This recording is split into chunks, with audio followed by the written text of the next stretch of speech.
নমস্কার বন্ধুরা, আমি পলাশ বিশ্বাস আর আপনারা দেখছেন পলাশ বিশ্বাস ভিডিওস। আশা করি আপনারা প্রত্যেকে ভালো আছেন এবং আপনাদের বাগানের প্রত্যেকটি গাছ ভীষণ ভীষণ ভালো আছে। বন্ধুরা, থাম্বনেল এবং টাইটেল দেখে বুঝতেই পেরে গেছেন যে কোন বিষয় নিয়ে আজকে আলোচনা হতে চলেছে। হ্যাঁ বন্ধুরা, সব গাছে দেওয়া যাবে। চা পাতার সাথে মেশাতে হবে মাত্র একটা উপাদান, যে উপাদান মেশালে আপনার টবের গাছগুলি যেমন পরিপূর্ণ খাবার পাবে, ঠিক তেমনই পাশাপাশি ফাঙ্গাস মানে ছত্রাক, সেই ছত্রাকের আক্রমণের হাত থেকে রক্ষা করবে। তার পাশাপাশি কি হবে, আপনার গাছের টবের মাটিতে যদি পিঁপড়ে বা কেন্ন বা কেঁচো এই ধরনের মানে শামুক এই ধরনের কিছুর আক্রমণ হয়ে থাকে, তাহলে সেগুলোর হাত থেকেও কিন্তু রক্ষা করবে। প্রত্যেকটা গাছ আপনার কিন্তু মানে ফুলে ফলে সবজিতে যে কোনো গাছে আপনার বাগান ভরে থাকবে। তো বন্ধুরা, যেটা বলবো যেভাবে দেখাবো সেইভাবে বানিয়ে ফেলুন এবং যতদিনের ব্যবধানে যতটা পরিমাণে দিতে বলবো এই ঘরোয়া উপাদান দিয়ে তৈরি খাবার গাছেদের খাইয়ে দিন। দেখবেন এই বর্ষায় দুর্দান্ত রেজাল্ট আপনারা কিন্তু পেয়ে যাচ্ছেন আপনাদের গাছেদের থেকে। তাহলে একটুও দেরি না করে, স্কিপ না করে ভিডিওটা সম্পূর্ণ দেখার অনুরোধ রইল। 10টা মিনিট চেয়ে নিলাম আপনাদের কাছ থেকে। গাছের ভেজিটেটিভ গ্রোথ যেমন হবে, তেমন গাছ ভরে যাবে অজস্র ফুলে। তো যদি দেন লঙ্কা গাছে, লঙ্কা ফলবে প্রচুর পরিমাণে, গাছ ভরে ভরে ফুটবে লঙ্কা, সবজি বিভিন্ন, এবং তার পাশাপাশি ফুল, ফল গাছে দিলে ফল, সবটাই পাবেন। খালি ধৈর্য ধরতে হবে, কারণ এই সমস্ত ঘরোয়া উপাদান দিয়ে তৈরি খাবার বা জৈব পদ্ধতিতে তৈরি খাবার সেগুলো কিন্তু একটু দেরি করে কাজ করে, কিন্তু যখন কাজ করবে তখন তাকিয়ে থাকার মতন গাছের গ্রোথ হবে, গাছের ফুল ফল সবজি হবে। প্রতিদিন সন্ধ্যে 6টায়, কখনো কখনো 7টায় আসে আপনাদের জন্য গার্ডেনিং সংক্রান্ত ভিডিও পলাশ বিশ্বাস ইউটিউব চ্যানেলে আপনাদের জন্যই। তাই নতুনদের জন্য বলছি, যারা নতুন ভিউয়ার্স আমার চ্যানেলে, তাদেরকে বলছি যে চ্যানেলটি সাবস্ক্রাইব করে রাখুন, পাশে থাকা বেল আইকনটা প্রেস করে অল করে রাখবেন।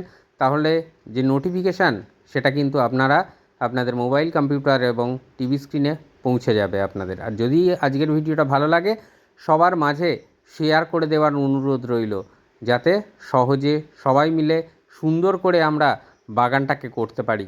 তো আজকে যে খাবারটা দেব, সেই খাবারটা সম্পূর্ণ ঘরোয়া উপাদান, মানে আমরা ঘর থেকেই পেয়ে যাব, রান্নাঘর থেকেই জাস্ট নিয়ে আসতে হবে এবং আমাদের বাগানের গাছগুলোতে ব্যবহার করতে দিতে হবে। তো চলুন দেখে নিই কীভাবে, কতটা পরিমাণে কি খাবার আমরা দিচ্ছি আমাদের গাছগুলোকে। এই বালতিতে নিয়ে নিয়েছি 1 লিটারের মতন বৃষ্টির জল। এখন যেহেতু বৃষ্টি হচ্ছে, সবাইকে বলবো যে বৃষ্টির জল গাছে ধরে রেখে যে তরল খাবার, যে তরল সার আপনারা দেবেন, সেইগুলো বৃষ্টির জলের সাথে মিশিয়ে দিন, দুর্দান্ত রেজাল্ট পাবেন। কারণ বৃষ্টির জলে মাইক্রোনিউট্রিয়েন্ট থাকে প্রচুর, তার পাশাপাশি থাকে ব্যাপক পরিমাণে নাইট্রোজেন। তো এই যে চা পাতার সাথে যে উপাদান মেশানো দ্রবণটা 1 লিটারের ছিল, সেটা মিশিয়ে দিলাম 1 লিটার সাধারণ জলের সাথে। অর্থাৎ যদি আপনারা 2 লিটারের জলে ভেজান এই তরল, তাহলে 2 লিটার সাধারণ জল নিতে হবে। তাই 1 লিটারের হিসেবটা সহজ, সেই কারণে আমি দেখিয়ে দিলাম। কোনো ছাঁকাছাঁকনির প্রয়োজন নেই। চা পাতার সাথে সেই উপাদান, যেটা ঘরোয়া উপাদান, সেটা মিশিয়ে নেব। মিশিয়ে নিয়ে এইভাবে একটা গাছে, 10 ইঞ্চি টবের গাছে আমরা কিন্তু দিয়ে দেবো এই 200 ml পরিমাণে। মাটি হালকা ভিজে থাকুক, ময়েশ্চার থাকুক, কোনো ব্যাপার না। জাস্ট খেয়াল রাখবেন যে টবের মিডিয়াতে দেওয়ার পর অন্তত যেন 3 থেকে 4 ঘন্টার মধ্যে বৃষ্টিতে না গাছটি ভেজে, ব্যাস তাহলেই হবে। আর সকালের দিকে দেওয়ার চেষ্টা করবেন, খুব ভালো রেজাল্ট আপনারা কিন্তু গাছ থেকে পেয়ে যাবেন। তো দেখুন, একটা 200 ml তরল একটা 10 ইঞ্চি টবের জন্য দিয়ে দিলাম। সব গাছে দিতে পারবেন, ক্যাকটাস, স্যাকুল্যান্ট প্রজাতির গাছগুলো ছাড়া বাদবাকি সমস্ত গাছে আপনারা কিন্তু এই তরল সার দিয়ে দিতে পারবেন, খুব ভালো রেজাল্ট হবে। যদিও স্যাকুল্যান্ট প্রজাতির গাছ, অ্যাডেনিয়াম, তাও অ্যাডেনিয়ামেও এই তরল সার অবশ্যই দিতে পারবেন। তার পাশাপাশি জারবেরা, বেলি ফুল, অপরাজিতা, গন্ধরাজ, বিভিন্ন যে কোনো গাছেই আপনারা এই তরল সার প্রদান করতে পারেন, খুব ভালো রেজাল্ট পাবেন। আর জবা গাছে তো দিতেই পারেন, দারুণ কাজ হবে। পাতা ঠিক চকচকে সবুজ হয়ে থাকবে। আর গাছের গ্রোথের পাশাপাশি টবের মাটি থেকেও কিন্তু এই তরল পিঁপড়ে, শামুক, কেন্ন এগুলোকে দূরে রাখবে। আর এটা গোলাপ গাছেও দিচ্ছি, টবের মিডিয়াতে, মানে মিডিয়াতে মাটি আছে সেই রকম গোলাপ গাছেও দিচ্ছি। তার পাশাপাশি সিন্ডারের গোলাপ গাছেও দেবো। বেলি ফুল গাছের মধ্যেও কিন্তু আমি এই তরল দিয়ে দিচ্ছি। আপনারাও কিন্তু এই তরল সার দেবেন। এটা দেখুন সিন্ডারের মিডিয়াতে গোলাপ গাছ, তো এখানেও কিন্তু দিচ্ছি। তো এই রকম সমস্ত গাছে পলাশ বিশ্বাস যেটা তার বাগানে করে সেটাই কিন্তু সকলের মাঝে তুলে ধরে। তাই বলবো যে এই সময় দিন এই তরল খাবার বর্ষার প্রথমেই। তো দেখুন এখানেও যে 1 লিটার তরল নিয়েছি, এবারে সারটা কী করে বানাবো সেটা দেখাচ্ছি। এই 1 লিটার তরল সার বানাতে হবে এই 1 লিটার জলে, এবং তার সাথে সমপরিমাণ সাধারণ জল মিশিয়ে আমরা গাছে দেব। এইটা হচ্ছে চা চামচ। চা চামচের কতটা পরিমাণে চা পাতা নেব সেটাই দেখানোর জন্য দেখুন একটা বুড়ো আঙুলের মোটামুটি মাপ। তো এই চা চামচের যে চামচ, সেই চামচ অনুযায়ী আমি চা পাতা তুলব। আর এই 1 লিটার জলটিও কিন্তু বৃষ্টির জল দিতে না পারলে সাধারণ জল দিয়ে দেবেন, কোনো সমস্যা নেই। তবে কর্পোরেশন বা মিউনিসিপ্যালিটি এরিয়ার যে জল হয় সেই ট্যাপের জল, সেই ট্যাপ কলের জল আপনারা 24 ঘন্টা রেখে দেবেন উন্মুক্ত। তাতে কিন্তু ফ্লোরিনটা উবে যাবে, তারপরে দিলে খুব ভালো রেজাল্ট পাবেন। তো দেখুন চা চামচ আমি এই তরল সারের জন্য চা পাতা নিচ্ছি। চা পাতাটা যে কোনো হতে পারে, খালি ডাস্টটা নেবেন না। সিটিসি চা যেটা, সেটা ব্যবহার করতে পারেন, পাতা চা ব্যবহার করতে পারেন। তো এইভাবে কিন্তু 5 চা চামচের মতন আমি নিয়ে নিলাম এই চা পাতা, অব্যবহৃত চা পাতা, আনইউজড চা পাতা, ব্যবহার করা নয়। আর এর সাথে যে উপাদানটা আমি নেব সে কিন্তু গাছের রুট বাড়াতে সাহায্য করে, গাছের মানে টবের মাটি থেকে ফাঙ্গাস দূর করতে সাহায্য করে, এবং তার গন্ধ পিঁপড়েদের নাপাসন্দ। তো যাদের গাছের টবের মাটিতে পিঁপড়ে হচ্ছে তারা কিন্তু এটা দিলে পাবেন সুফল। এটা হচ্ছে কাঠের গুঁড়ো মানে এটা দারুচিনির গুঁড়ো। তো এই দারুচিনি কিন্তু বা দারচিনি দারুণ কাজ করে।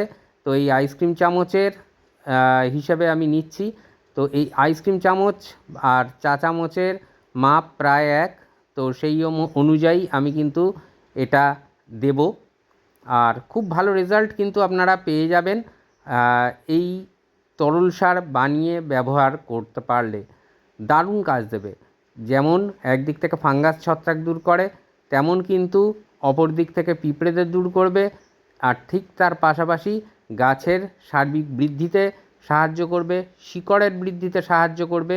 তো 1 লিটার জলে ক চামচ নিচ্ছি চা চামচের, 1 লিটার জলে আমরা 3 চামচের মতন এই দারুচিনির গুঁড়ো নিয়ে নেব। খুব ভালো কাজ করবে। আর এটাকে বেশিক্ষণ নয়, আগের দিন রাত্রে ভেজাবেন, পরের দিন সকালে দেবেন। গ্যাপটা মোটামুটি 12 ঘন্টা বা তার বেশি হলে কোনো ক্ষতি নেই, কিন্তু কম যেন না হয়, 12 ঘন্টার মতন রাখবেন, যেটা কিনা ভিজতে টাইম নেবে। তারপরে এই জল সমেত না ছেঁকে আপনারা কিন্তু টবের মিডিয়ায় দিয়ে দেবেন, যেরমভাবে দেখালাম সেইভাবে। কতটা পরিমাণে দেখালাম এবারে বলে দেবো, কতদিনের ব্যবধানে এই তরল সার দেবেন বর্ষাকালে। আপনারা 10 দিন ছাড়া এই তরল সার সমস্ত টবের মিডিয়াতে আপনারা দিন।